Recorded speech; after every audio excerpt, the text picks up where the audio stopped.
ಇಲ್ಲಿ ಒಂದು ಮಾಹಿತಿಯನ್ನು ನೀಡಿದ್ದಾರೆ. ನಿಮ್ಮ ಹುಟ್ಟುಹಬ್ಬ ಹಾಗೂ ಇತರೆ ಶುಭ ಸಮಾರಂಭಗಳ ಸವಿನೆನಪಿಗಾಗಿ ಪ್ರಾಣಿಗಳನ್ನು ದತ್ತು ತೆಗೆದುಕೊಳ್ಳಿ.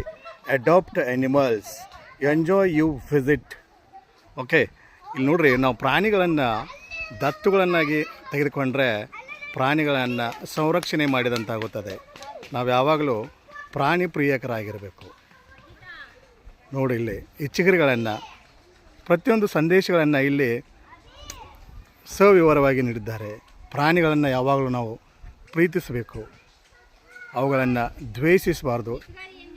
ದ್ವೇಷವೆಂಬ ಭಾವನೆಯನ್ನು ನಾವು ಕರಗಿಸಬೇಕು, ಪ್ರಾಣಿಗಳನ್ನು ಪ್ರೀತಿಸಬೇಕು. ಇದುವೇ ನಿಜವಾದ ಮಾನವನ ಧರ್ಮ.